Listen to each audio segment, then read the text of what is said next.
Can Phil Knight take over college football?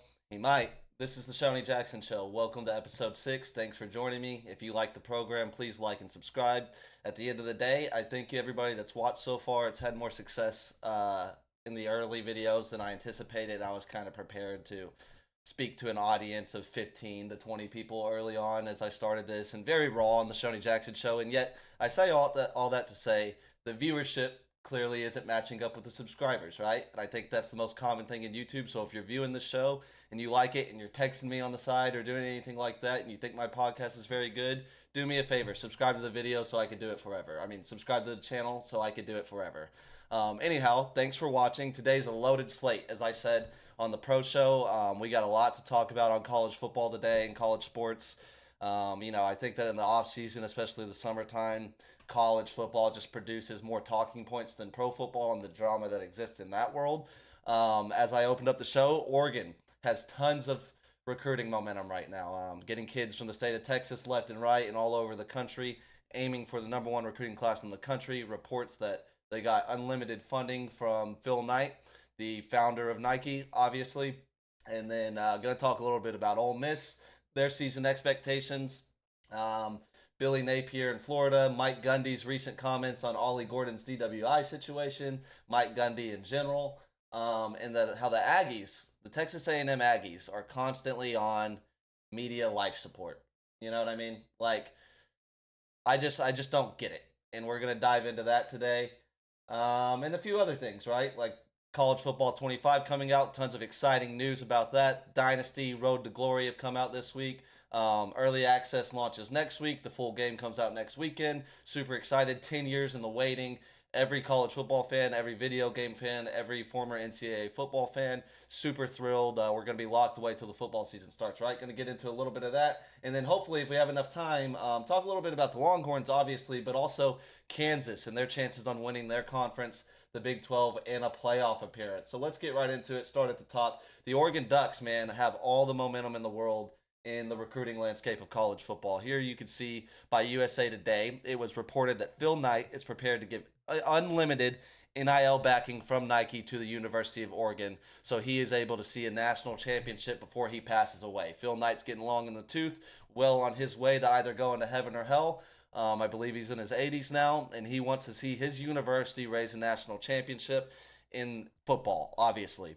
And so, news broke last week the shocking commitment of DeCorian Moore, the number one wide receiver in the country from Duncanville, the powerhouse that is the University of Duncanville, committing to Oregon over the University of Texas, who was the heavy favorite after he decommitted from LSU this summer. Like I said, he's from right up the street. Multiple teammates at the University of Texas that played with him in high school that are from the Duncanville or just the greater Dallas area that he likely grew up playing little league sports with, football, track, maybe AAU basketball, what have you. And then he's got family not only in Dallas, but obviously in Austin. I believe his grandma lives right up the street from campus and the stadium. All signs pointed to Texas. His family wanted him to go to Texas. He fits in the Longhorn scheme perfectly. He was really the speed guy in this class. I mean, he's the number 3 player in the country, number 1 player in America. He was the number one player on the Longhorns board. I think Sark was even vocal about that, or it just wasn't a secret by any means. Very disappointing loss as a Texas fan, right? I'm even quoted in saying on one of my early podcasts, and it's in my TikTok and stuff like that, that I thought DeCorian Moore was a lock at Texas, and Texas is pushing for 3 5-star receivers. He was one of them. This happens. There's no such thing as a lock in recruiting, right? Silly me. This type of stuff happens. I think NIL absolutely plays a factor in this thing with DeCorian Moore, but with him in particular, I don't think it's the only thing. Let's add in the factor that Rashad Samples is their receiver coach. His dad is DeCorian Moore's head coach at Duncanville. I think that they did an excellent job with their recruiting pitch to DeCorian. You have to understand the fact of the matter is a lot of 17-year-old kids do want change. They've grown up in their household in the city that they've been in their whole life. You've been directed and told what to do your entire life at that point, and it's really your first opportunity to take control of your life in the direction of it. And I don't think it's uncommon at all. It wasn't uncommon for me at 17 years old. I was not recruited to play as highly as DeCorian Moore has obviously been recruited. He could pick up the phone and call any coach in America and go play football for him. But I was recruited to play football out of high school, and part of my decision making was kind of getting away and doing something different. like many, I did that, got a little homesick, didn't like it. It affected me a little bit. That could happen with him, and that's a thing that I think Oregon is going to have to deal with in a reality that exists, that there's not really an amount of money that can change that reality, and I'll get into it a little bit. But first and foremost, I want to say that Oregon's also take NIL out of it, obviously an incredibly resourceful program that's very cool to the youth, especially. I mean, you got to realize when DeCorian Moore was a young kid, that was during the Marcus Mariota era, Chip Kelly era. Oregon's has a new uniform every single week. Like, the kids were obsessed with that. In that generation, this modern generation of high school kids that are going into college now, grew up with Oregon being a very, very cool program. That exists. Oregon has recent success. They were a game away from making it to the playoffs in Dan Lanning's second year. Dan Lanning had his memorable offseason this year where he turned down the Alabama job. It was a massive, massive deal. I think with his little cool video that he made and the fact that Alabama thought that he was going to take the job and it felt like that was something they could absolutely get done, it made it a much more massive deal than the fact that Steve Sarkisian also turned down that Alabama job. And honestly, in my opinion, and it is opinion based, I think Steve Sarkisian would have been target number one if they realistically thought that he would take the job. But the fact of the matter is Steve Sarkisian was already asked to be the coach in waiting at Alabama when he left for Texas, and he decided, no, I want to go to Texas and do my own thing. So that's really neither here nor there, just throwing that out there that Alabama knew Steve wasn't going to leave Austin. They thought they had a much better chance at landing. He turned it down. He made a cool video, made a lot of waves, and they got all the recruiting momentum in the world. Here, as you can see on the On3 industry rankings, they rank number 4 as of right now with 2 5-star commits, 13 4-stars, 1 3-star, 16 total commits, and a score of 92.658. Let's pull up their class. DeCorian Moore out of the state of Texas, Duncanville, the top player in their class, number 3 player in the country, number 1 wide receiver in the country. They got Dallas Wilson, a number 5-star across the country in Tampa Bay, Florida. Then they got Dorian Brew, another Texas kid that chose Oregon over Texas, while Texas has all this momentum, right? I've mentioned on multiple occasions, I think Texas wants to push for the number 1 class in the country this year. I think that they have a chance to do it, even though that their momentum is really down right now. The recruiting momentum, it comes in waves, guys. It comes in waves. Like, you have high highs, you have low lows, and you got shit in between. Whatever it is, the Longhorns, I'll be the first one to say we missed on the Lamborghini thing.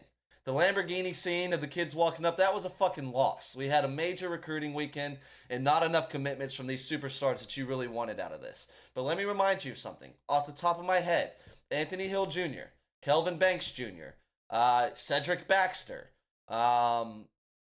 There's multiple players. I'm missing some guys off the top of my head, but there's multiple players in the Longhorns' current roster right now that are key ingredients to their success, that are leaders within the program, and some of the best players that will go on to have not only more success here at the University of Texas, but go on to have NFL success that were committed to other programs and flipped to the University of Texas. Am I saying that DeCorian Moore and Dorian Brew are going to flip to Texas? No, but I'm not saying they're not either.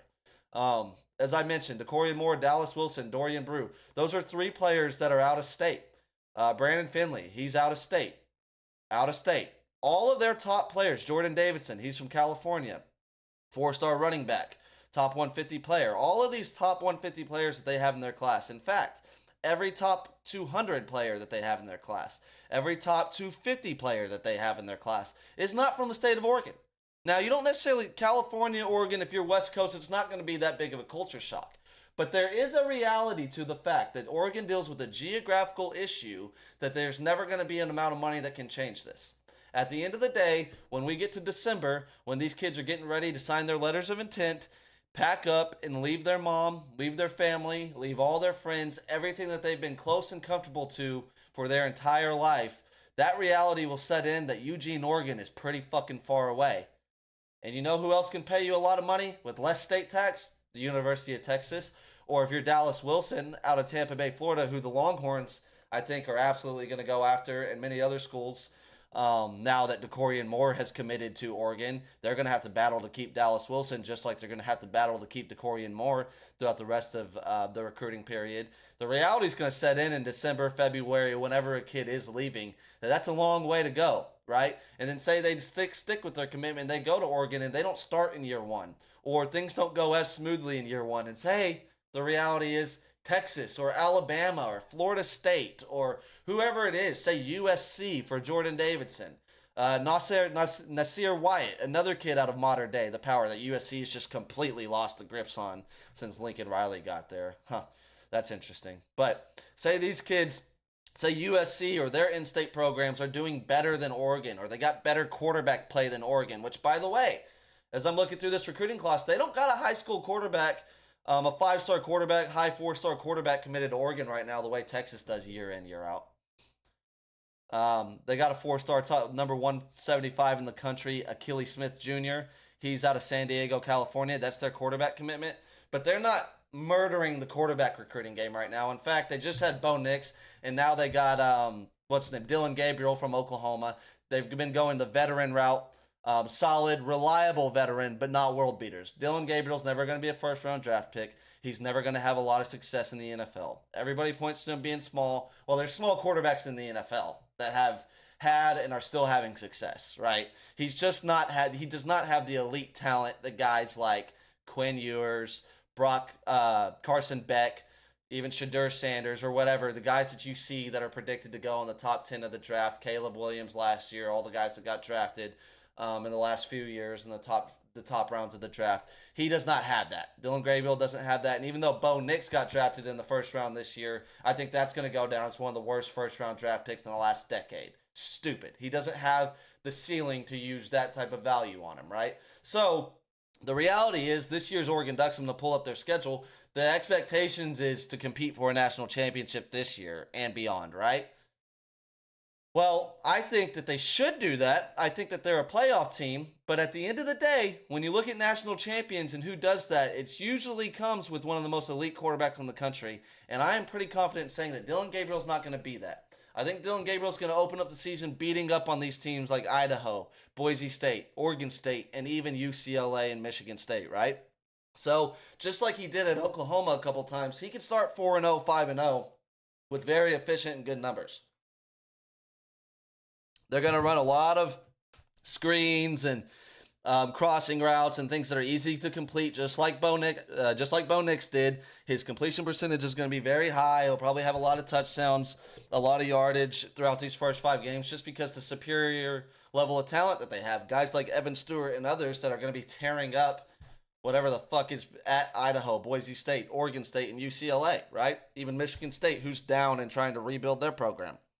But then they got an October 12th matchup with Ohio State. I've already been critical of Ohio State and my concerns with the same thing. If I'm going to talk about Ohio State's potential poor quarterback play and offensive line play, not necessarily along the offensive line, but I have that concerns at the quarterback position. You know, people are high on Dylan Gabriel, and I watch a lot of podcasts and keep up with a lot of college football content. There's a lot of people that'll throw out, why do we put Quinn Ewers, Carson Beck, Shedeur Sanders, and maybe others ahead of Dylan Gabriel? Look at his history. Look at what he's done. Let me pull it up real quick. Dylan Gabriel, career-wise, first and foremost, he's played like 15 seasons of college football. So obviously, his numbers are very gaudy. But the reality is, I hope this is a game log. When Dylan Gabriel starts to play elite competition, he shows that he is not elite. Even the Texas game, which is probably by far the biggest win of his career, he had that game-winning drive at the end of the game that is the lasting image of the way he played. He went into that last drive of the game with like a 56% completion percentage. He was very pedestrian as a passer throughout the entirety of the game. And in fact, it was really just the Texas Longhorns' lack of respect for what he is as a runner that allowed him to have success running the ball and scrambling that led to a lot of their offensive success, even on that last drive, quite frankly, right? Against Texas, he was 23 of 38 for 285 yards, a 60% completion percentage, 1 passing touchdown. All right, we act like Dylan Gabriel outperformed Quinn Ewers that day. He did not. In fact, Quinn Ewers, after that first drive of the game or his second turnover, which really isn't necessarily all his fault, it was a high throw, play was made, got tipped, they picked it off, we punted, we blocked the punt a few plays later. Didn't really mean anything in the game. But Quinn Ewers, after that drive, the ball stopped touching the ground. He was like 28 of 30 to finish that game. That's what he does. That's something that is oftentimes ignored when we're talking about Quinn Ewers, is that he has already shown glimpses, more than glimpses, of the elite ability that he has. Once he gets dialed, ball doesn't touch the ground anymore. That's not the case with Dillon Gabriel. He has deficiencies, which is the reason he wasn't recruited on that level. He's 5'11", 204 pounds. He might be 5'10". We always give an extra inch or two to players in their height and weight coming out of college, right? So the Texas game, he was average. He lost to Oklahoma State. He lost to Kansas. Against Kansas, 14 of 19, 171 yards, right? So these are two teams. Oklahoma State, they go to the Big 12 championship. He goes 26 of 37, 344. So he put up good numbers. 1 touchdown, 1 interception, 151 QB rating, 64 QBR, 64.8 QBR. All right, who else did he play that was pretty decent? Cincinnati wasn't good. They had a good defense, though. He goes 26 of 38, 322, 68.4 completion percentage. SMU, they struggled in that game. 19 of 27, 176. 4 touchdowns in that game passing. So Dillon Gabriel, my point is, he's not Quinn Ewers. He's not Carson Beck. He's not even, the kid out of Kansas or whoever. When you bring up these electric quarterbacks around the country, or even potential superstars like the freshman Nico out of Tennessee, Nico Imilamalamala, that kid, Jackson Arnold. Let's not forget. I don't know what Jackson Arnold's going to be as a redshirt freshman and in his first year of the SEC with a very difficult schedule. But Dillon Gabriel's at Oregon because Oklahoma wanted to move on to Jackson Arnold. Not because he just thought he could do better. I don't really think it's realistic that he leaves a program where he's the established starter for 2 seasons if he wants to play in the NFL and goes to Oregon just because he was a Marcus Mariota fan. I think that door opened up because Oregon and others understood the fact that Oklahoma was ready and primed to move on after Jackson Arnold's redshirt season and start him. Or Jackson Arnold might not have hung around at Oklahoma. He might have transferred, right? So let's just not forget the fact that they chose him over Dillon Gabriel. So Oregon's got all the momentum in the world right now, as they should and as they deserve it. Oregon's ceiling is very, very high. In my last podcast, I talked about how high I am on Dan Lanning and how high I am on the Oregon program moving forward. I kind of said that right now, that elite tier in my eyes is Georgia, Ohio State, Texas, and Oregon. In whatever order you want to put that in. Most people are going to put Georgia and Ohio State 1 and 2. I've said my piece on thinking Ohio State is traditionally overrated. I think that their roster is insane. I've read that off. I've broke that down in the college football rankings. I'll talk about it. They got 20 guys in the top 100 players in the new college football video game rankings, for whatever that's worth. They're very, very, very loaded, and yet I think every year that Ryan Day has been their head coach, they've been picked to win the national championship or to at least be in the national championship, and they've only made it once. They lost. So, I don't know. But I think Oregon's going to consistently compete there. But let's not dismiss the fact that it is July, and commitments in July don't mean what they meant maybe back in 2010 or even 2019. These kids flip a lot. And if you look at the Longhorns program in particular, the best players on their roster were all committed elsewhere before they committed to the University of Texas. So this is very much a fight to the finish in the recruiting game, more so than it has ever been in the history of college football and college football recruiting. Oregon has all the momentum in the world right now. They have a cool young coach that isn't going anywhere, and he has put his flag in the ground to build Oregon into a power in college football to last a very, very long time, and I think they will. But if you're a Texas Longhorn fan right now and you think it's just all doom and gloom, it's not. We're just down in recruiting. We also have a very young progressive coach that understands when he needs to adjust. We got a young coaching staff and recruiting staff that understands how to adjust. Year in, year out, we're top 5. We're still going to compete for the number 1 class in America. If we still want DeCorian Moore, we're absolutely going to have the chance to still flip him. If not, we're going to get some other 5 stars out of high school, probably a badass transfer or 2 like we do every single year, and we'll find another speed guy to replace what we thought DeCorian Moore was going to fill. It's going to be fine. You know what we're not going to fill? Along the line of scrimmage on both sides of the football, we're going to get badass hog mollies that matter more than receivers. Receivers fall off trees. And this isn't to dismiss how highly I think of DeCorian Moore as a player. And I'm also not dismissing DeCorian Moore as a person. He's going to be a great player, great locker room guy. I hope the best for him. And yet, He's picked 2 other schools over Texas twice.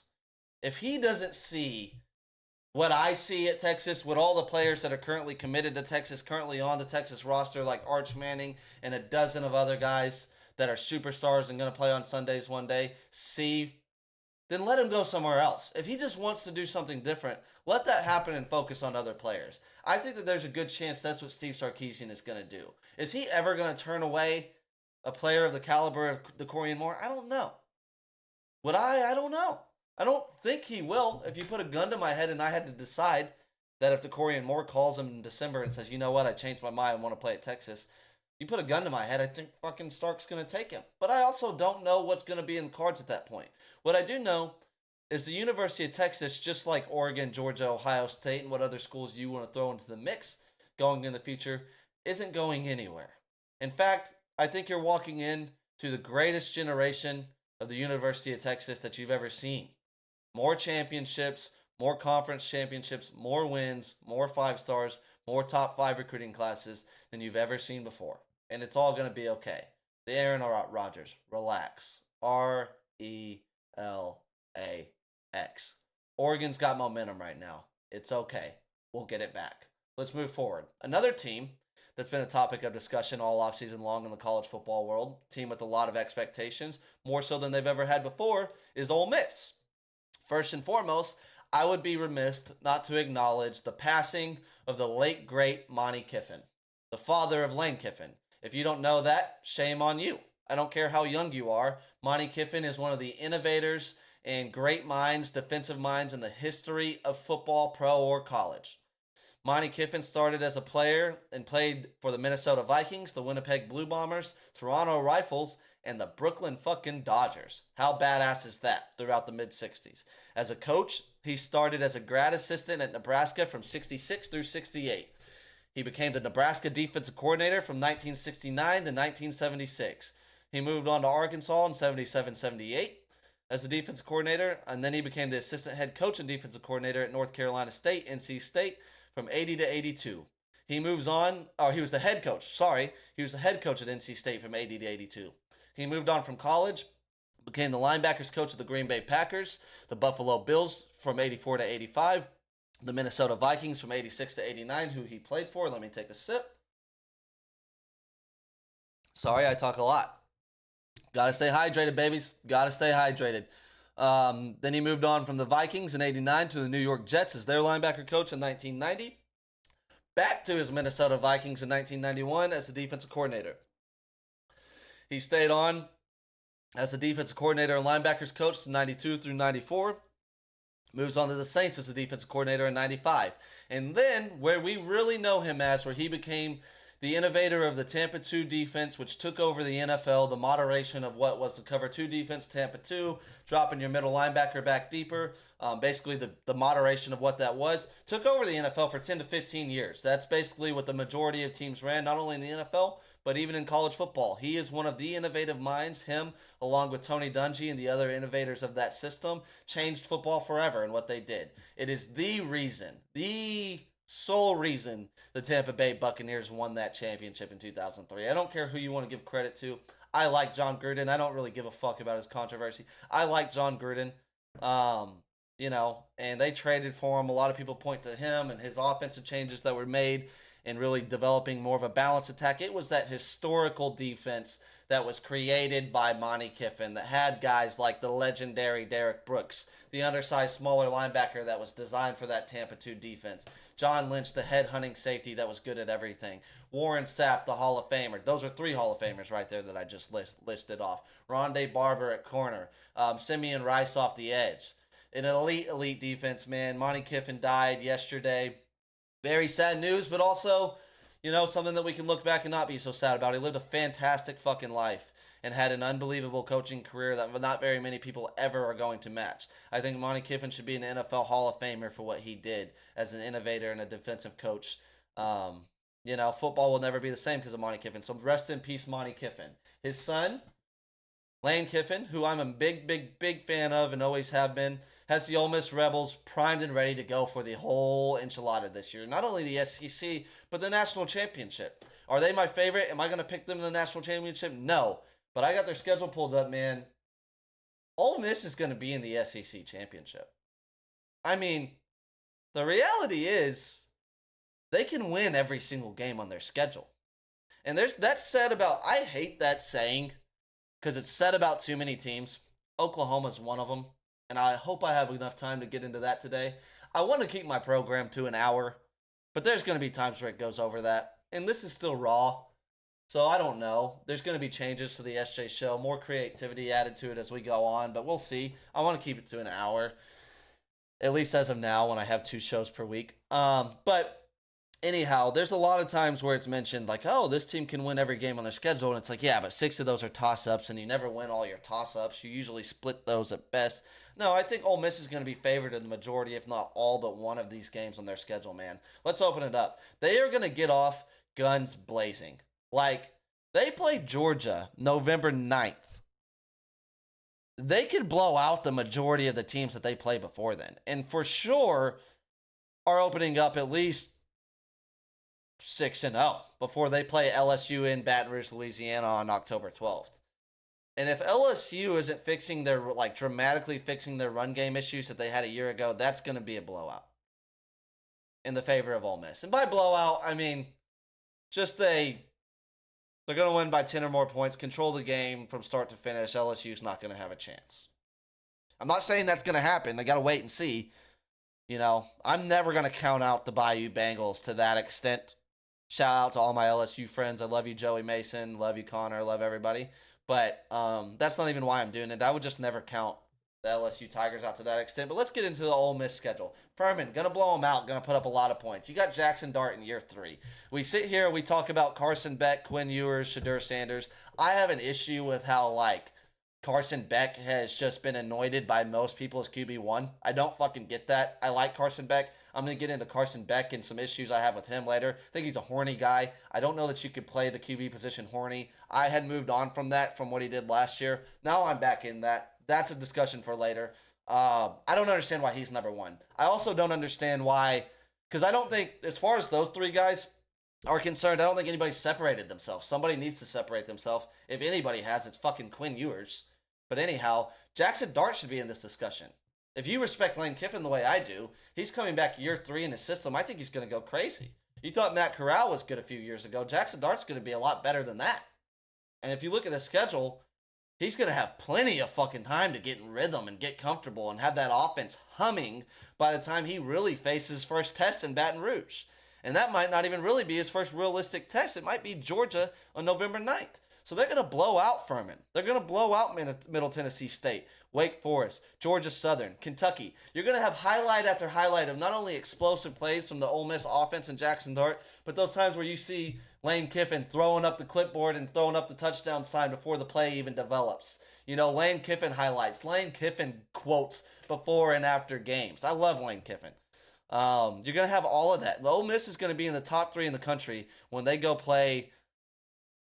play Georgia in Oxford, Mississippi on November 9th. You should expect that atmosphere to be as good as that atmosphere can possibly be. They're playing for a chance at the SEC championship this week. Let's not kid ourselves. They go play Baton Rouge on October 12th. That South Carolina game the week before October 5th could be what Shane Beamer gets fired, right? I think they're going to stomp Oklahoma and Oxford, Mississippi. I think they're going to stomp Arkansas, another dead man walking, and Sam Pittman. And then they play that game against Georgia. Who knows what it's going to be? You know what I mean? At that point, Georgia's already played Texas and Alabama, I believe. Georgia has their hardest regular season schedule they've had in probably 20 years. No longer just storming through the SEC East onto the SEC championship where they'd have their first challenge of the year right there. No longer the case. They got to go to Oxford, Mississippi after they've already played and maybe lost to Texas or Alabama, right? And then they play Florida, who I think, and I'm going to get into after this, is going to be dead. You know what I mean? I don't think they'll have their head coach at this point. And then sorry-ass Mississippi State in the Egg Bowl at the end of the year to show and solidify that, by the way, it was not Lebby a few years ago that had that Ole Miss offense humming. Stop giving fucking Jeff Lebby, Art Briles' little bitch-ass son-in-law, all the credit for that. The Oklahoma fans try to run away with that, and now they hate the guy. Jeff Lebby had nothing to do with that shit. If he had anything to do with it, it was minimal. Lane Kiffin's the mastermind of this offense. He always was and always will be. I mean, I think you're looking at an Ole Miss team that'll have one loss at the end of the season, be number 1, 2, or 3 in the country. And they're going to be playing my Texas Longhorns in the SEC championship. I've had it slated to be Texas and Georgia 1 versus 2 all year long, but then I looked at this Ole Miss schedule, and dear God, do they got an easy schedule. I talked about A&M schedule, but Ole Miss should storm through this schedule. But on the flip side of that, it sets an expectation that has never existed there. There's been years where Ole Miss thought they could make the playoffs. There's been years where they thought they could win the SEC and had like a ceiling of doing that. Now, with the expanded playoff and with the schedule that you have, the returning players and the transfer portal success that you had, bringing in guys from all around the country, you're really good on both sides of the football. You should be good in all 3 phases. You got NFL players across your roster, and you got one of the easiest schedules in the SEC. It'll be a catastrophe if Ole Miss doesn't miss the playoffs. So that's my Ole Miss conversation. I just mentioned Florida. Billy Napier is going to get fired this year, isn't he? Billy Napier's going to get fired before the season ends. And I hate to say that about anybody. Billy's got a family. Billy's a nice Christian guy, my brother in Christ. Godspeed to you, buddy. It's just not working in Florida, and it's not going to. The other 2 Florida programs are having more success on and off the field than you are. That's going to continue. Quite frankly, as brutal as it is, I think Florida should have moved on from Billy Napier after last year. We're in a modern college football era where you don't have a lot of time to sit on your hands. I'm critical of the University of Oklahoma. Obviously, I hate the University of Oklahoma. I'm a Texas fan. But that's the biggest thing. Objectively speaking, I'm I don't think you guys get the urgency. And they're going to throw their arms up and be like, oh, did you see the GM hire? We just made this, that, and the other. I don't think bankrupt-ass Oklahoma understands the urgency of having one of the best coaches in America and the modern NIL, transfer portal landscape that exists in college football moving on to the SEC. Well, I don't know if Florida does either, because Billy Napier just isn't getting it. Let's talk about their schedule. They open up against Miami. That's going to be a loss. Miami is maybe going to be my pick to win the ACC. Miami's recruiting on a high level under Mario Cristobal, which we all expected. They got Cam Ward coming in. They need to put it on the field. I think Miami's better than Florida. I think they beat Florida. They play Samford week 2, which all of us expect to be an easy win. Should be. Don't struggle in that game. You cannot afford to come off a Miami loss and then be within 10 points of Samford at halftime. And they play A&M in week 3. A&M, they lost a lot, more than people want to talk about, but they still got a good roster. First-year coach Mike Elko, third-year starting quarterback in Connor Weigman, although he's missed a lot of games. Still his third year at Texas A&M. That's going to be a loss. I think A&M should steamroll Florida. Sorry-ass Mississippi State, probably a toss-up. UCF, another in-state school. Man, if you lose to UCF, he might get fired that day. You got KJ Jefferson at UCF transferring from Arkansas this year. Gus Malzahn's been bragging about him, comparing him to Cam Newton. He's not Cam Newton, but he's saying he's the closest thing physically to Cam Newton that he's ever had in his system. UCF could be good, dude. UCF could cause problems. You can't go 0-3 against the Florida teams. You can't go 1-2. You lose to UCF, he's probably losing his job at this point because he's not going to beat Tennessee the next week. Kentucky could be a loss. Georgia's going to be a loss. Texas is going to be a loss. LSU, you got them in the swamp. Again, I don't know about LSU, but I think that's going to be a loss. Florida's going to be a loss, and Florida State's going to be a fucking loss. I mean, this is a team that could win 3 or 4 games. And I know they got to kick the ball off. They got to play. Florida State's practicing just like everybody else is practicing. They hear all the bullshit from guys like me saying stuff like this, but still. So is Georgia, so is A&M, so is Texas, so is Ole Miss, so is Florida State. Programs that are in a good direction, recruiting well, expect to win a lot of games, expect to win their conference or at least compete for it, expect to absolutely be in the playoffs. What is Florida doing? What are they going to be? Are they going to die in this modern era of football? Let's not kid ourselves. Florida sucked forever before Steve Spurrier showed up. Steve Spurrier showed up, changed everything in the 90s, okay? They became good. Steve Spurrier left, they sucked again. Then Urban Meyer showed up, they became elite. Started winning national championships, competing for them every single year. If it was this modern era, they might have won 3 or 4 or 5 national championships and he might have never left. I don't know. Piece of shit Urban Meyer, I don't know. And yet, they've been good with 2 of the greatest college football coaches we've ever seen. And then that's it. They've been mediocre and trash ever since then. Who's going to take the Florida job after they fire Billy Napier, if and when they do? Who's the number one target? I don't know. I'm not tapped into Florida, but Florida State's doing just fine right now. If Cristobal can stop being a fucking meathead during games and throwing games away without taking a knee and shit like that, Miami's going to surpass you. Sure as hell going to recruiting wise. Fuck, Miami's pushing Oregon for some players right now. Like, come on, man. And I'm going to tell you something, Miami, if they can figure out the NIL shit, if they can get a stadium like on campus someday, if they could get out of their own way resourcefully in their athletic department, if they could develop a respectable athletic department and get on par with some of these other teams, it's a hell of a lot cooler than Gainesville, Florida. I don't know. I think Billy Napier is going to get fired this year. What else do I want to talk about? Let's move forward. Mike Gundy made some hilarious comments. Well, I don't know if they're hilarious, but some Mike Gundy-like comments, didn't he? Ollie Gordon got a DWI last week, their superstar running back, the engine to that team in Oklahoma State. So Mike Gundy has dozens of infamous quotes and that we all know of, starting with the "I'm a man, I'm 40." Well, now he's a man, he's 56, and he had some quotes that made their rounds about Ollie Gordon's DWI last week. I'm going to read it off to you and pull it up. But essentially what Mike Gundy said was like, what are you, a bunch of pussies? You never drink and drive before? That's basically what Mike Gundy said. I've done it 1,000 times. And I'm not endorsing, just because I'm like laughing at it. Let me tell you something. We need to get to a place in society where we can laugh at things like a guy without endorsing bad shit. Nobody should drink and drive. And we have more resources in America now with rideshare and other things that, like, there is no reason to get behind a wheel and drink and drive and get a DWI or worse, potentially lose your life. And I'll get into Georgia after this for a brief moment. They got some issues, obviously, but you should never do it. So I need to preface it with that before I move on with the story. Let's move on now. Mike Gundy was asked about it. He says, so I looked it up on my phone. What would be the legal limit? ? Gundy said, like in Oklahoma, it's 0.08 and Ollie was 0.1. So I looked it up. I thought really 2 or 3, maybe 4 beers. I'm not justifying what Ollie did. I'm telling you what decisions I made. Well, I thought I've probably done that 1,000 times in my life. And was just fine. So I got lucky. People get lucky. Ollie made a decision that he wished he could have done better. He went on to tweet afterwards, my intended point today at Big 12 Media Days was that we are all guilty of making bad decisions. It's not a reference to something specific. He had also said that, if anything, they're not going to punish Ollie Gordon as far as suspending him and doing other things that you typically see from situations like this. But he went on to say, if anything, we're going to punish him by making him carry the ball 50 times in the game or something like that. You know what? Quite frankly, Gundy has always been like this. Gundy is who he is. He's authentic, and he's run that program for a very long time, better than anybody ever has prior and anybody will afterwards.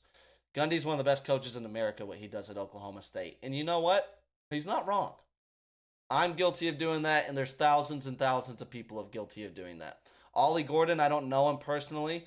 I never will. I'm not tapped into the Oklahoma State program. I'm not tapped into the Big 12 anymore the way I would be if Texas was still there. I respect the Oklahoma State program. I respect Mike Gundy. I don't think this is the end-all, be-all for Ollie Gordon as a decision maker. I'm not bothered that he's not suspended. I don't think he needs to be. Mike Gundy's not wrong. He wasn't hammered drunk. He got in a situation with a cop where he had to communicate with the cop. There's video of it out now. You can watch it and make your judgment. At the end of the day, he kind of got nervous, got himself in that situation, which led to his DWI, right? Is what it is. I think he's remorseful for it. I think he's sorry for it. I think he gets it. He faced the music at Big 12 Media Days. He's going to continue to face the music. And you know what? It's his coach's decision to make that choice. And if you're going to make a choice like that, I think you need to be like Mike Gundy is and have the ball to just address it the way it is and the way you think about it.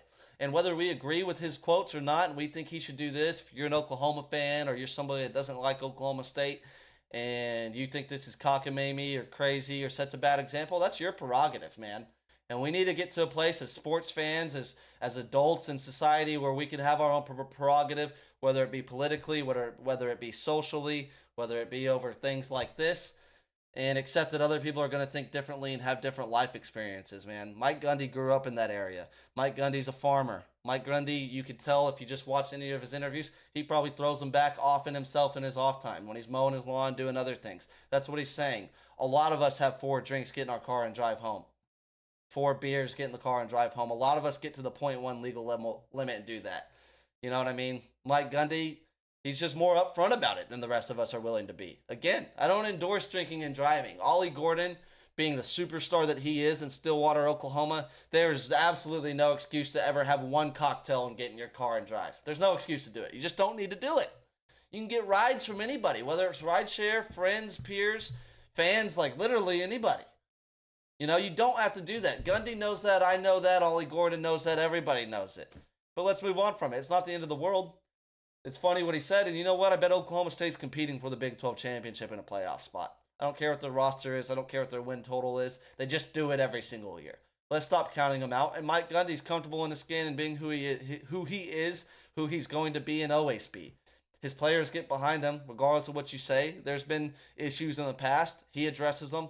He addresses them like a man. He's a man. He's 56. It's Mike Gundy. Don't be surprised. It's okay. Let's talk about Georgia. Georgia, I don't have any articles pulled up to show you or anything, but they just recently had 2 more players. Fuck it. Let me Google it.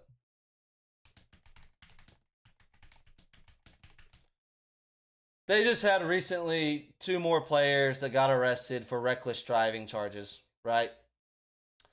Georgia has become Grand Theft Auto University. They're GTAU, man. We got to start with the unfortunate story that happened after their last national championship parade, where they had a player and a recruiting staffer lose their lives from reckless driving situation, right? Since that situation has happened, Georgia has had 19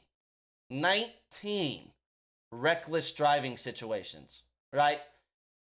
There has been reports from The Athletic and others that Georgia has a reckless driving culture that exists throughout the program.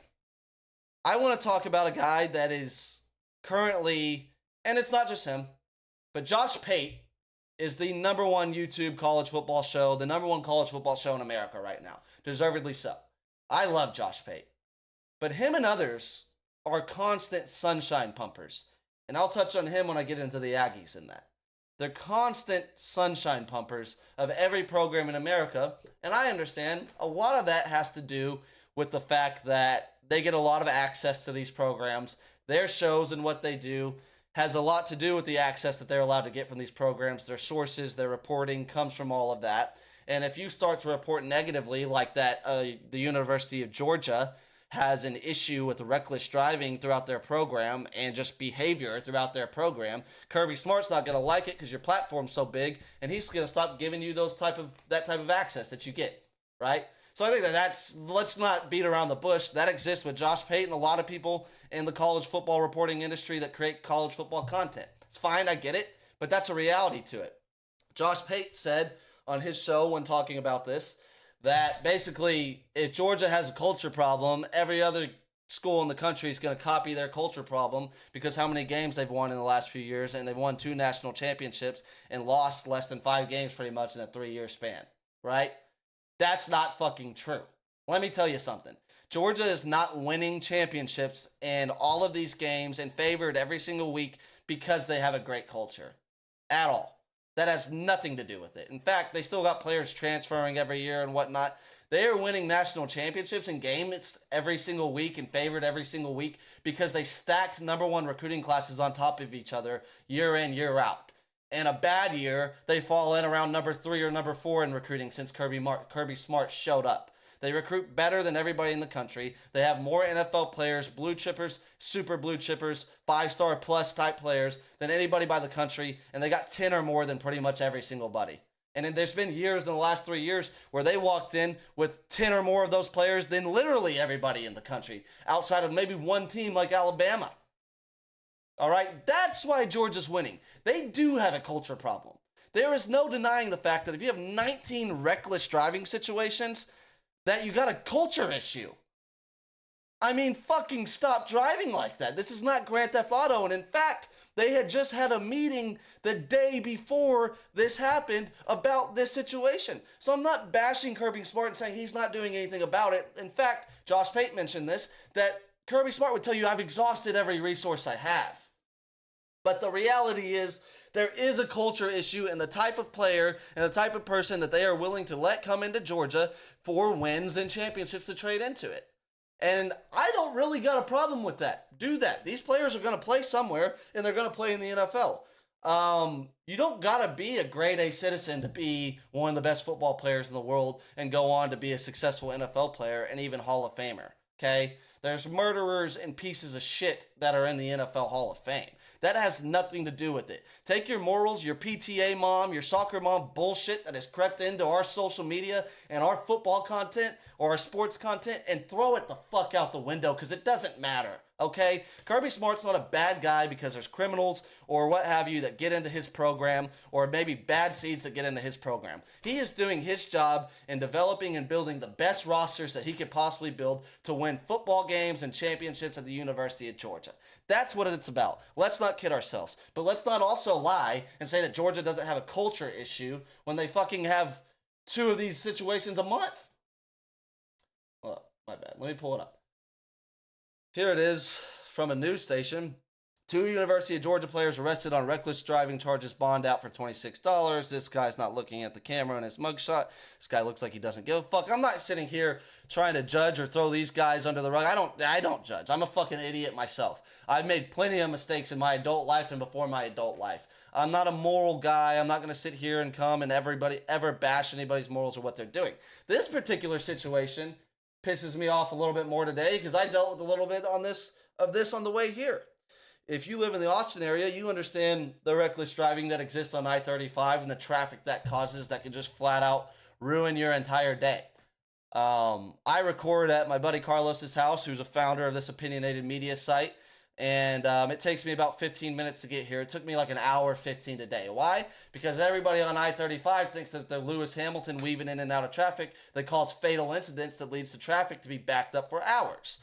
Godspeed to anybody that's dealt with that type of situation, but you're talking about people that are literally in a fucking hurry to make a 2-minute difference of wherever they're going, causes that type of shit. In my opinion, I've always been under the opinion that reckless driving outside of a track or a place that's designed for that is naive and beyond immature. It's just fucking stupid.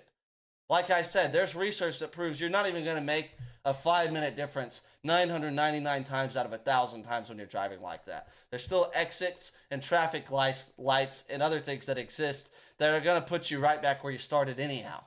The only thing you're doing is being selfish and putting other lives in risk, which Georgia has literally dealt with in a tragic situation, tragic circumstances, where there are families that'll never see their family again because of reckless driving. And then there's more than a dozen situations that have continued to plague your program. It's not plaguing other programs, and I understand. This exists in general. There are teams around America and young men around America that don't even play football that drive their SRTs and Mustangs fast and do this bullshit. I get it. But to sit here, I'm not going to sit here and ever sunshine pump and bullshit a university to get access. I don't even want the access. Reality is they do have an issue that they need to get fixed at Georgia because it's bad. People have died. People are getting in trouble. It's bad. Fix it. It's a culture issue. And just because you've won dozens of games and multiple championships doesn't mean you don't have a culture issue. Did Florida have a culture issue under Urban Meyer when people were killing motherfuckers, selling drugs, doing everything? They had just a roster full of criminals? Did they have a culture issue? Absolutely. You can win games without a good culture. Stop acting like you can't. Let's move on to more sunshine pumping. The Texas A&M Aggies are on media life support. Peyton, I'm not bashing Peyton, whatever, and I'm sure this will maybe get to him because my shit's getting traction early. But it's just a reality of kind of setting the tone of the way I'm going to run the Shonee Jackson Show, the way I operate, and the audience I'm trying to get to, man.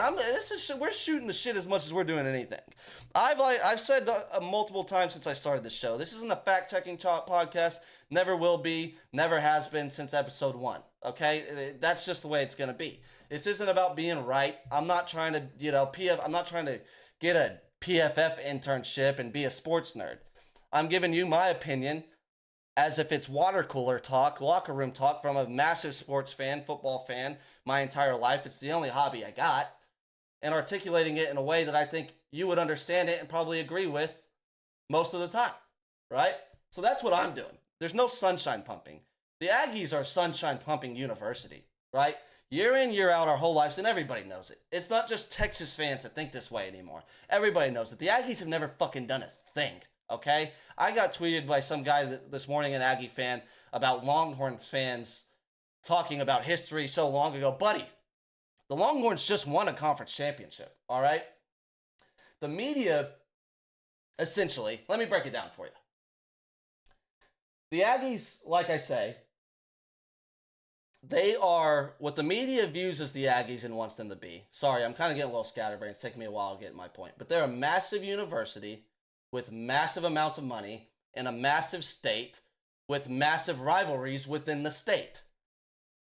So sports media looks at that and sees a cash cow that should absolutely be a consistently dominant program, and yet they are not, for the reasons that they are. They are a little brother program, always have been, always will be. My last episode, I dove into that with the University of Texas, pulling Jim Schlossenagel, and a list of other things that Texas does to A&M.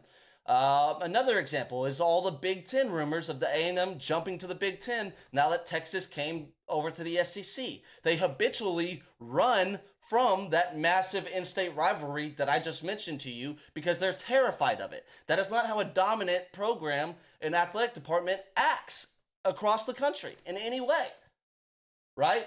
We've all seen this before and we know how it ends. This isn't the first time, speaking of the sunshine pumping that's happening, it's all coming designed around Mike Elko and what they're going to do. What I think a lot of people are doing is they're looking at the Texas A&M Aggies schedule and they're saying, oh, they should win 10 games. Let me get out ahead of this. And as I mentioned, sunshine pumping for access to a program that helps your content creation, whatever you're doing, I think is a major reason of why people do this. They see, well, I think they're going to win 10 programs. Let me get out ahead and say that I think Mike Elko is this great coach, which he may be. And this is going to be the reason that he turns this program into a perennial national title contender, an SEC championship contender, or maybe potentially Big Ten championship contender. But the reality is we've seen this story before, not only at A&M, but how many times do we just think, oh, this coach was just at a program that doesn't traditionally have a lot of football resources and money, and he had more success than we're used to seeing, where they don't have a lot of expectations. Now he's surely going to have even more success when he goes to a program that has more resources, more money, and quite frankly, A&M has unrealistic expectations of what they want out of their football program. Why is it unrealistic expectations? Because it's expectations of things that they've never accomplished or even come close to accomplishing. You guys won a conference championship. The last time was 1998, when you still had the wrecking crew defenses, the late 90s, early Big 12 of when Texas A&M and others went over to the conference. 1998, I was 1 year old. Okay? The internet, fucking imagine what the internet was in 1998.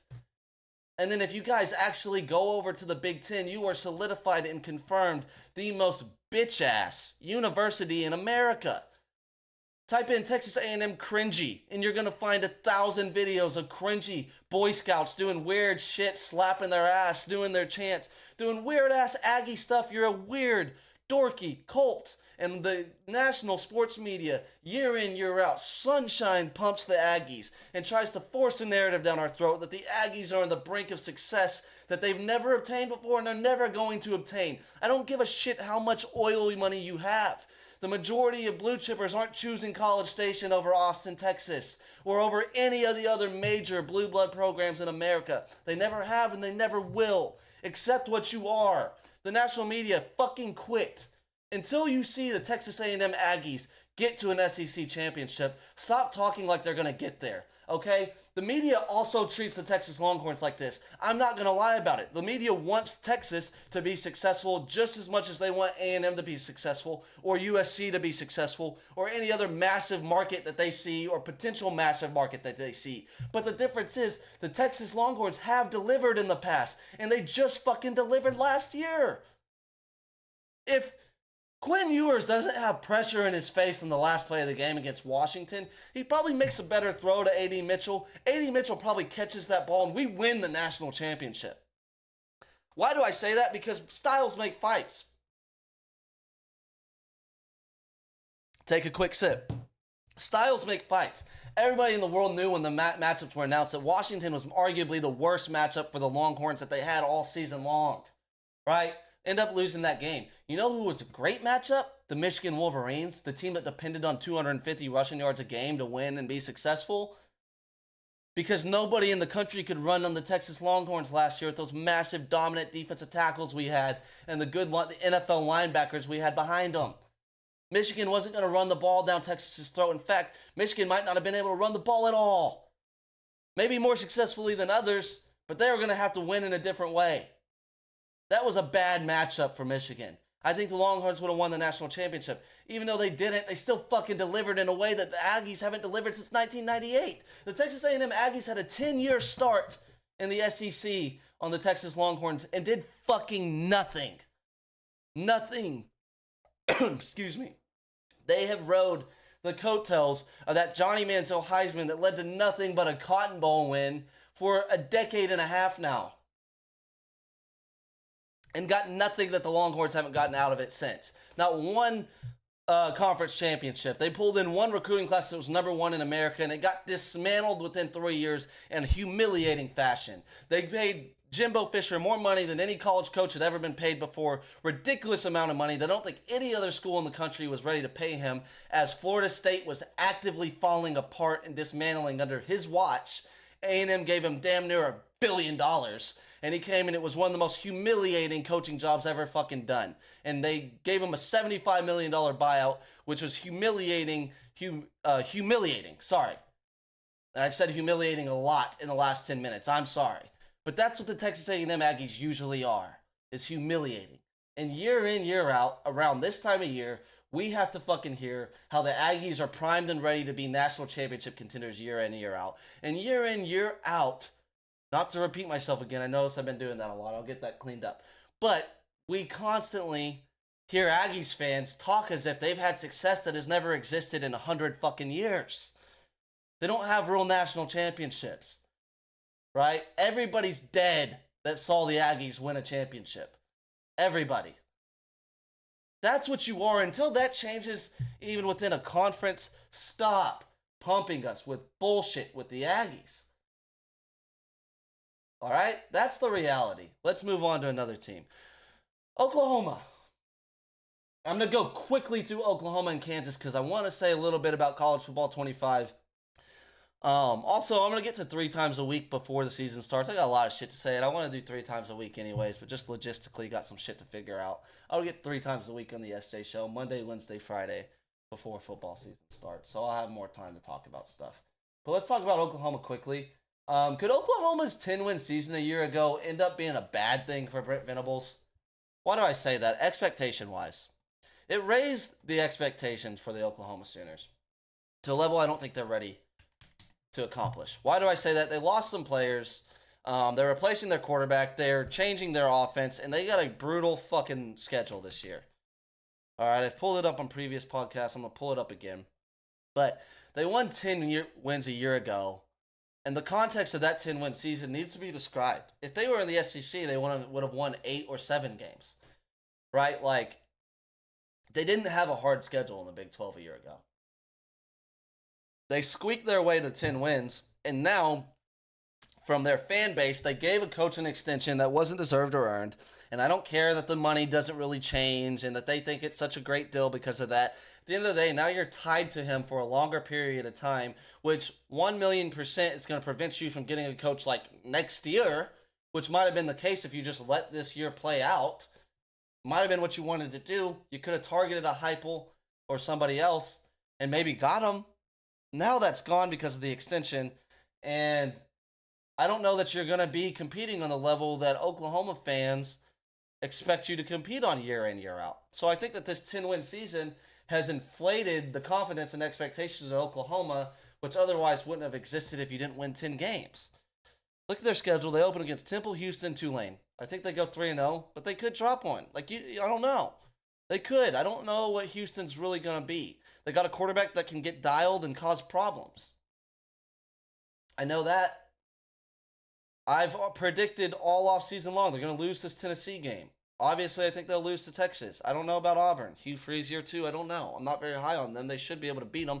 But one thing that I constantly hear about Oklahoma is, I've been looking at their schedule and they got a lot of toss-up games. This Oklahoma team could be the team in the country that's the question mark. What did I say early on in this podcast what toss-up games are? At best, they're split down the middle. And so just because every game on Oklahoma's schedule in people's eyes around the country, not mine necessarily, are viewed as a toss-up, doesn't mean they're going to win all those or that they have a chance to win all those. In fact, they don't have a chance to win every toss-up. You're just not going to do that. Okay, so let's just say, hypothetically, the non-conference is automatic wins. If you consider Tennessee a toss-up, let's consider Tennessee a toss-up. Let's consider Auburn a toss-up. There's not a game in conference that Oklahoma should feel it's just an automatic win. Maybe South Carolina. Do they play Mississippi State? No, they don't. I don't think they have an automatic win. So there's 2 toss-ups. There's 3 wins and 2 toss-ups. Texas, it's a rivalry. I've predicted a blowout. I think Texas has a lot of anger coming into this game from Oklahoma treating last year like a Super Bowl, although we won the fucking conference and it was meaningless to us. So whatever. Consider it a toss-up hypothetically. South Carolina, toss-up. Ole Miss, I don't think this is a toss-up. It's in Oxford, Mississippi. I'm not counting that as a toss-up. I think Ole Miss is going to win that game. They're going to win that game easy. I think they got a better coach, a better roster, a better quarterback. Maine, automatic win. So they have 4 automatic wins and 1, 2, 3, 4 toss-ups. And that's because I'm being kind about Texas because it's a rivalry game. Missouri, absolutely a toss-up, but it's in Columbia, Missouri. So if a game's a toss-up on paper, does home field advantage matter? Because there's 2 of these games. Well, I said Ole Miss isn't a toss-up, so scratch that. Alabama, is that really a toss-up? I don't think it is. It's in Norman. We can count it as one, and LSU is a toss-up. So let's say you have 1, 2, 3, 4 automatic wins. And then you got 1, 2, 3, 4, 5, 6, 7 toss-ups. I already said that 2 of these toss-ups, or 1 of these toss-ups, 2, Texas and Alabama, I'm being kind in my thoughts that they're actually toss-ups. So 7, if you split them down the middle, I'm going to give 4 losses to you since I was nice about 2 of them. Right? And then I said Ole Miss is an automatic loss. So that's 5 losses. At best, in my eyes, you're 8-5. At the very best. So you could brag about 10 wins in year 2 and how that was better than Sark in year 2 all the fuck you want to, right? But Sark went to the playoffs and was a hair away from a national championship in year 3. I don't think Brent Venables is making the 12-team playoff in year 3. And in fact, I think he's going to end his career. Let me go to the close-up on this. I said it last week. I'm going to say it again. Loud and clear when I look into the camera when I say this. When it's all said and done with Brent Venables at Oklahoma, his win in the Cotton Bowl versus Texas in year 2, that didn't matter to the University of Texas and the success they had the rest of the season at all. Didn't matter at all. That's going to be the biggest win in his head coaching career at the University of Oklahoma. And Oklahoma dropped the fucking ball on that extension because I don't think they can get Josh Heupel now. And that's who their target should have been. Should have been their original target to begin with a few years ago. Should have absolutely been their target if they were to fire Brent Venables after year 3, which I think they could have done and should have done. That's what I think about Oklahoma, and I think that their 10-win season absolutely set them up for failure. The other reason is to end this is because you cannot afford to backslide in this modern era of football. These recruits, these kids, and even transfers are so emotionally swung by recency bias that it ain't funny. Why do I think Texas does not need to panic and relax, even though we've lost all the recruiting momentum we thought we had or were going to have leaving the summer? Because recency bias and how heavy that weighs on kids nowadays. And I predicted in my last podcast and on many shows that I've been on and everything, I think Texas is going to win the national championship. If they don't win it, they're going to be in that conversation start to finish. So the recency bias with Texas is going to be in our favor come December when kids are making these decisions.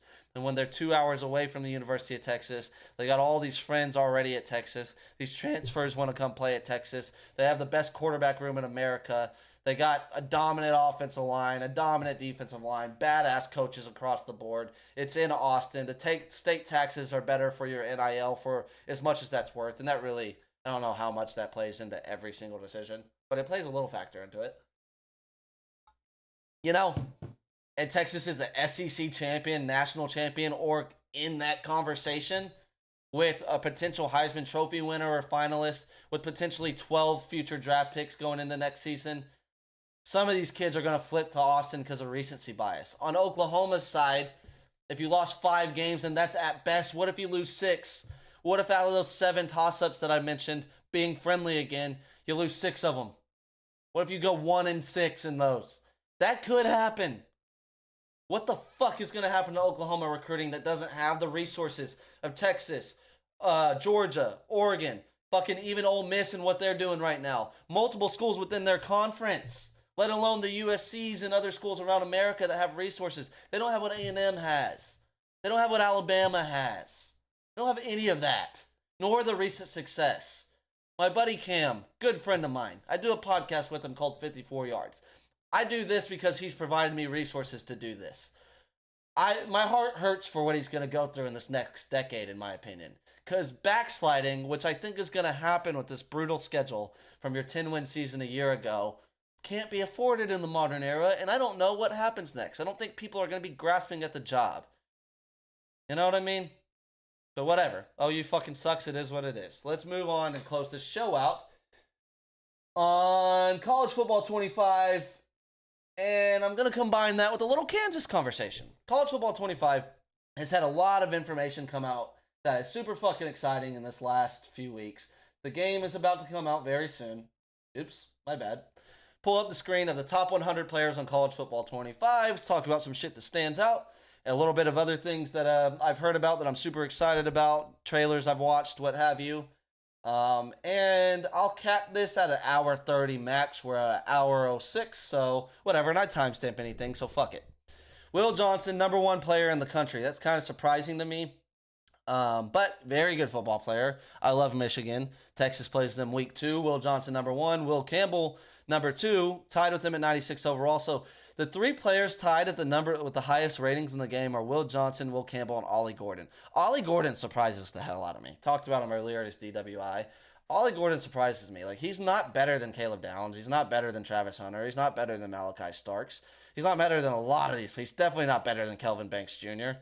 That's just a video game thing. I think they chose him to be the best running back in the country, which I don't know that he is.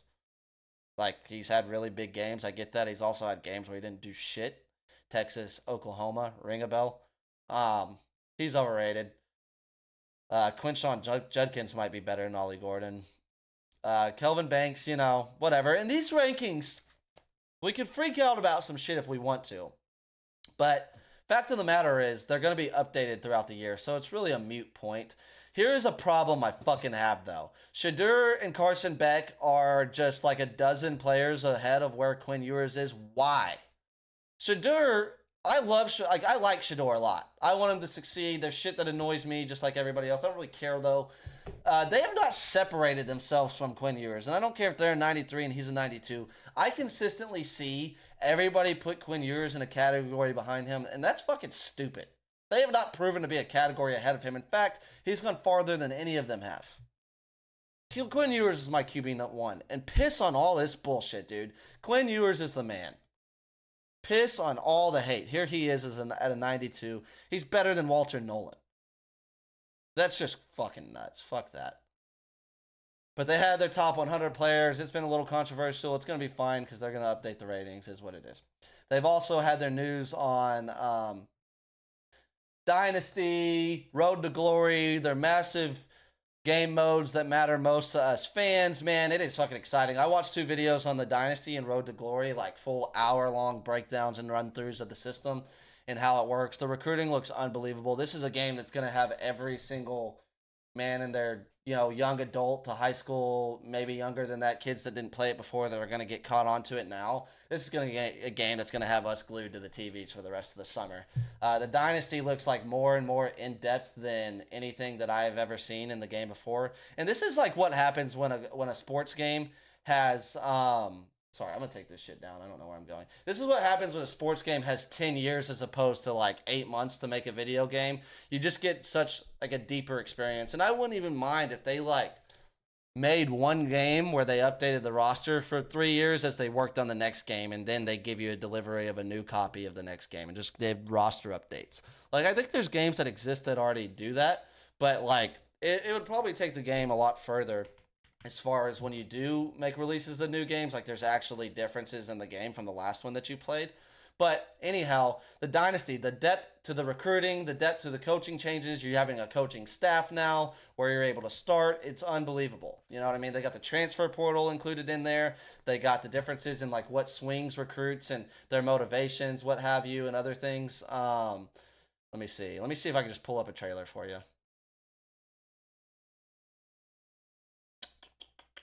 Game modes. Here we go. This is what I was looking for. Road to Glory. Live the life of a student athlete with your creative player and take home the Heisman as you build an unforgettable college football legacy. Manage your weekly schedule, GPA, and your image. Earn coaches' trust and get more playing time, or use the transfer portal to get the time and the glory you deserve. So, Road to Glory. It'll be a massive hit in game modes. You know, mine and I think every NCAA football fan, Dynasty is the king and always will be. It'll be where I spend most of my hours playing the game. But the Road to Glory has all the potential in the world to compete with that moving forward, especially how it ties to Madden. I mean, you're going to be able to create a legitimate RPG role-playing game mode through the football game. You start not in high school in this game, but I think in the future they'll probably add that addition. You start with the story mode of whether you're an elite player, a blue chip player, or an underdog player that's like a 2-star, right? So you get to choose your path in that, and then you get to choose what's important to you as far as whether it's NIL, whether it's championships, whether it's playing time, or other things that come into mind of recruits. And that determines the schools that are going to offer you scholarships. Then you pick whichever school you go to. You're either going to start or be buried on the depth chart. You're going to have to work your way up the depth chart. And then now they've incorporated decision makings like going to class, keeping your GPA up, going to parties or staying at home and studying, or going to parties, staying home, staying in your playbook, whatever, skipping a practice that may affect your ability to climb up the depth chart, may affect your coach's trust. Real life scenarios that make the game a lot more fun, make the storytelling, say you create video game content or do anything like that, just adds a depth to that game mode that we've never had before, and they can still expand on it. And then when you think about the fact that it talks about whether you're done at 3 years or 4 years, you retire that player on the college game, take him on to Madden, which is incorporated with this. It's in fact going to make not only this game better, but the Madden game better. And I think Madden has the opportunity to really invest into that mode and make it really the mode of their game and kind of save what they've destroyed in their community for the last 10 to 15 years. Like, it just hasn't been a good game since the PS fucking 4 and Xbox One came out. Like, they haven't had a good game since Madden 25, in my opinion, and it's not like that was a world beater. So I think if they invest more into that and instead of Ultimate Team and things that they've invested, sorry, I can pull this back up now. Instead of things that they've invested into in the last 10 to 15 years since NCAA died, like, invest your currency and virtual currency and what we spend money on afterwards into Road to Glory and building up a badass. Create an open world like 2K does. Like, the opportunities are endless with that. Here's with Ultimate Team. Build your dream team from college football stars and legends. Play solo challenges or head-to-head seasons and take on the toughest contests. Take your roster and your skills and format like college football's Ultimate Team Champs and Champs Gauntlet. So Ultimate Team, if you don't know what it is, if you don't play video games, it's like putting trading cards and what we grew up with trading cards into real life. You can buy and purchase and trade and sell all of these trading cards of former players, which will be really cool, of former college football players and current ones. And then you put them on your team and you get to play with them. So how we used to imagine doing that our whole life, like, that idea is awesome. But personally, I've kind of boycotted this mode on Madden and even FIFA and other sports games for years because it hurt the gameplay in every other area of the game for the last decade plus, because all EA Sports has cared about is the virtual currency, understanding that we're all going to spend more and more money on the game after purchasing the copy on these card packs and other things that come with that, so they let the game lack. I think, and I hope and pray that they understood they did that, and let's invest those resources into these other modes without having to wipe away the Ultimate Team mode. Let's move on. Road to the college football playoff. Experience a new way to play competitively and represent your favorite team in the Road to College Football Playoff. Climb the polls by upsetting the toughest opponents. Make it into the playoff and vie for a national championship. That's cool. That seems like a one-season type thing, a branch off the Dynasty mode. And then they've gone on to do gameplay deep dives, dynasty deep dives. The dynasty deep dive looked amazing, man. It was like a 6-minute video. Like I said, there's videos out there of like a season long in dynasty where they've let certain like content creators play a full season, and it looks unbelievable. I'll say for starters, I'm going to obviously have a Longhorns dynasty for myself. Multiple leagues I'll be in with friends. I think I'm going to start one with Sam Houston State. Start from the bottom, build Sam Houston State up to a conference power where they're at, and then take my coach elsewhere to be one of the perennial coaches in college football. But even how they're incorporating, what's important to you as a coach, like I'll take more money elsewhere if that's incorporated or however they use that. Obviously, the more NIL opportunities and resources that other programs have are going to pull you away as a coach or coordinator or whatever you're doing, right? That's going to be unbelievable. The recruiting and transfer portal being incorporated in it. Like the last game we had, that wasn't even a thought in anybody's mind yet that would ever exist in college football. Now we got it, right? So that's going to be unbelievable. The dynasty, the atmospheres, how that plays into each and every game, your quarterback's composure, your superstars' composure on the field, the difference that they were able to create in dominant teams versus your lower level teams, and how it's going to be impossible really to win those games as it should be. You know what I mean? Unless maybe you got a 4-year senior quarterback that's a superstar and composed and you can cause shit like that. The realness to this game is on a level that we have never had in a football game, and I am so, so proud of it. Let me start this gameplay deep dive before I move on quickly to my last topic and then close this puppy out. Hey everyone, Kirk Herbstreit here, and welcome to the official EA Sports College Football 25 Gameplay Deep Dive. Today's focus is on the exciting new Campus IQ gameplay feature set, which includes the new wear and tear system, player abilities, home field advantage, unique playbooks, and a host of new mechanics that deliver the explosive, fast-paced gameplay unique to college football. Let's get into it. The new wear and tear system changes how you approach every snap. Wear and tear is a progressive player health system that prioritizes strategic substitutions and diverse play calling to keep your players healthy. With wear and tear, every hit matters, but not all hits have the same impact. And a single hit, like a blow to a quarterback's throwing arm, can change everything, just like it can in real life. Every hit scales differently and will have unique effects on a player's performance as damage and fatigue add up over the course of a game. Managing wear and tear is critical to your team's success, both in a single game and over the course of a season. In EA Sports College Football 25, we're introducing both mental and physical player abilities that help separate highly skilled players from untested freshmen. In contrast to the pros, where superstar talent is generally balanced across the league, the player abilities in college were designed to showcase the overall discrepancy in player and team skill levels. Physical abilities boost attributes like breaking tackles, or can provide protection from wear and tear. Mental abilities enhance intangible traits like leadership, pre-snap clarity at the line of scrimmage, and staying calm under pressure. Here you can see the stadium pulse meter is maxed out, but the visiting quarterback does not have the mental ability. There's Nico in my little Olivia. Resistance to distractions. The visiting quarterback here does have headstrong active, so he can see the field more clearly and will be less prone to mistakes for this play. A player can have up to 8 abilities, and they can scale in effectiveness, providing situational advantages throughout a game that ignite the dynamic and unpredictable moments that make college football so exciting. From Tiger Stadium to Happy Valley, we're pumping the sights and sounds of the most iconic and daunting home field environments right into your living room. And with home field advantage, the host team has the upper hand.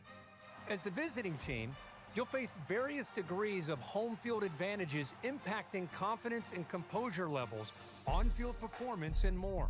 Home field advantage will disorient players with lower composure levels more than it will for the level-headed players. Decisions like audibles and hot routes will become more difficult because these stadiums will be rocking, so it's more important than ever to keep your team in manageable down and distance situations. With 134 FBS teams to choose from in EA Sports College Football 25, the wide range of play styles is something you can't experience anywhere else.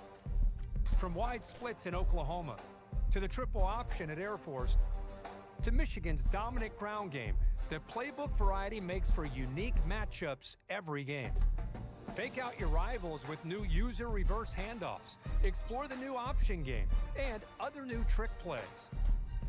With more teams throwing the ball all over the field, College Football 25's revamped passing mechanic adds control and variation to every dropback. To expand player variation at quarterback, we focused on tuning situational throws and an array of new trajectories that will provide more passing control with a timed button press. Other new gameplay mechanics will give you more control before and after the snap. Adjust the length of your primary route with custom stems. Switch players directionally with the new switch stick for post-snap control. Master the new kicking meter and call a number of new hot routes at the line. For more on gameplay and playbooks, check out the campus. Looks unbelievable. The gameplay looks next level and basically filled in all the things that we were begging Madden to do for over a decade. One of the things I noticed yesterday, obviously the stick movement and stuff like that is next level and better and reminds us of the old NCAA games, which were always better gameplay-wise than Madden, which is crazy because it's the same company and they used to just copy the games. But it really became just better than Madden all the time, and it looks like it's going to be that way again. Hopefully they take notes, incorporate it into Madden. But there hasn't been realistic tackling animations in fucking at least a decade on football games. As a guy that played defense, prided myself in tackling specifically, my ability to do that, there hasn't been realistic tackling in this game and football games for a really, really long time. I noticed yesterday when I was watching the Road to Glory gameplay, the tackling animations I'm very happy with. The players look fluid and organic and natural where they haven't in Madden for a really, really long time. A few other things. Pre-game, Campus IQ encompasses the overachieving concept that has built gameplay to be what it is today. The overarching, dyslexic. With that said, college gameplay was built on these three fundamental pillars: all 22 plus, 134 ways to play, and stories of Saturday. The 3 points on this: all 22 plus highlights the importance of individual player and their unique abilities. It emphasizes the differentiation in talent between the best and worst players in college football. The next point: 134 ways to play. From day one, our message was every team is somebody's favorite team. That's awesome. I mean, home run with that. The difference in playbook, style of play, in every single school, the 134 teams in the game. I mean, if they knock that under the park, bravo, bravo. Properly representing offensive schemes from Air Force triple option to the air raid at USC, which you heard at the end of the trailer, was the utmost importance to us. Thank you. The final pillar: Stories of Saturday, seeks to encapsulate the raw emotion of these student athletes as they perform under intense pressure in hostile environments. A true freshman is going to respond differently compared to a senior, so getting that right was really, really important. Bringing all these things together would ultimately have us landing arguably the most important aspect of college football, which is wide open gameplay. Man, thank you. Thank you. And it goes on to talk about all kinds of other things: stick work, wear and tear throughout a game, which I love that. And I imagine some of these things will need some fine tuning like anything, but God, did they get the details right on this game. It's badass. Badass. Let's move forward and close this show out. Do you think Kansas is going to win the Big 12, has a chance to, and could go in the playoffs? Yeah, I said that. Kansas. The Kansas Jayhawks win total in football is at 10.5, I'm pretty sure. Let me pull up their schedule. They have an electric quarterback. They have Lance Leipold as the head coach, who has turned the University of Kansas into a true, now, conference title contender and playoff contender. That is unbelievable, and I had to talk about him, man. Jalen Daniels, they got an electric quarterback that could potentially win a Heisman Trophy. Seriously, I mean that. Because as we talk about Carson Beck, Shedeur Sanders, and Quinn Ewers all the time in that light, the reality is to Heisman favorites that their schedule, injuries, all kinds of things can come into a factor with those three players. Whereas if Kansas goes on a Big 12 title run and that fucking electric-ass quarterback is there, he could be, the dark horse of Heisman's. Let me see where he ranks in the odds. And by the way, Carson Beck, I'm going to get right into it after this. Too horny. I'm out on him. He's too horny to get into that. But let me pull up the full odds. How did I do that? Jalen Daniels, If I were to pick a dark horse, it would probably be him. Let's pull up another. That's not right. That's what I just had. And then I'm going to go through their schedule and I'm going to close out this show. Where's Jalen Daniels on this? Well, he should be higher. I don't like these odds. He should be higher. And let's talk why. They open up against Lindenwood, going to be a blowout. I don't know about Illinois' Bielema out there. That could be a tough, low-scoring game. He's going to shrink the clock, try to control time of possession, play Bielema ball. Interesting game. UNLV, they should run through them. West Virginia, I don't know. But I'm going to give them a win here. TCU, I think Kansas can beat TCU. Why not? You know what I mean? I'm going to have to type in with my boy Bryson Tucker. I know he's got some athletes at Sacrifice Training that go to TCU. But I think Kansas can beat TCU. They're going to beat Arizona State. It's probably going to beat Houston. They're in-state rival. Do they beat Kansas State this year? There's a reason they're at 10.5 wins, man. I think that they're going to be favored in all these games. And Lance Leipold, in particular, has done one of the greater coaching jobs that I've ever seen done. Kansas is a program that nobody ever expected to be good, thought of to be good, and they're a basketball school that never cared to be good at football. I mean, they would let a coach go 4-45 over like a 4-year span or whatever, and I know my numbers aren't accurate there, but like win 4 games in 4 years and let them stick around. That's how much they cared about football. They never packed out their shitty dog shit high school stadium that they have. You know what I mean? It is a basketball blue blood, and Kansas can make the playoffs before schools like Oklahoma and Texas A&M can. So when I'm bashing them like Oklahoma, I'm not just bashing it as an Oklahoma hater. I'm bashing it because the Kansas Jayhawks and Lance Leipold exist, and they're left in this Big 12 and what's left of it. What if Kansas wins the conference in basketball and football in year one?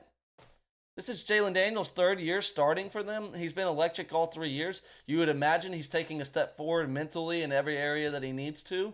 I mean, who's to say Jalen Daniels isn't just the most electrifying quarterback in college football this year? He has that type of ability in that gadgety-ass offense that they have. Speaking of Bryson Tucker, UMHB, remember him at Wisconsin Whitewater. He was at Wisconsin Whitewater D3 power for years and years and years. Like I talk about Kellen DeBoer coming from NAIA, you're seeing this wave of coaches that came from smaller school NAIA Division III level programs that were dominant for decades, if you will, coming to Division I programs and building them into powers where they traditionally were not. I mean, Kansas isn't a football power by any means right now, but how crazy is that? I was looking at the odds the other day, the over-under totals, as I'm preparing to make my future bets, and saw Kansas at 10.5 wins. The Kansas Jayhawks football, 10.5 wins. What's Oklahoma's win total? Let me pull up Kansas first. Hawks over under win total. 24 football.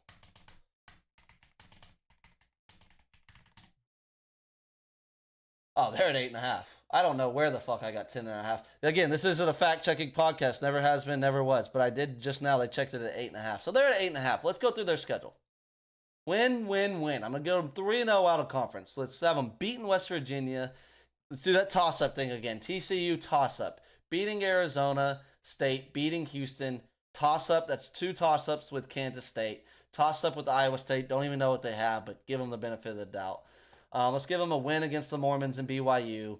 I think they're going to beat Colorado, and then beating Baylor. That's what I got them doing. So 1, 2, 3 toss-ups, 4 toss-ups. You know what I mean? And if you want to include like a BYU, a Baylor, or a Colorado and make it 5, or maybe even an Illinois. I don't know anything about their roster or team, really, be completely honest with you. Say there's 5 toss-ups, they split them down the middle. Why can't Kansas win 10 games this year? They're very, very well coached. They will play very good in all 3 phases. I say all 3. I don't know that any defense in the Big 12 is going to be very good. I don't think that Kansas's defense will be very good. But I don't know. They should be solid. They're well coached. They will definitely be good on special teams and definitely be good offensively.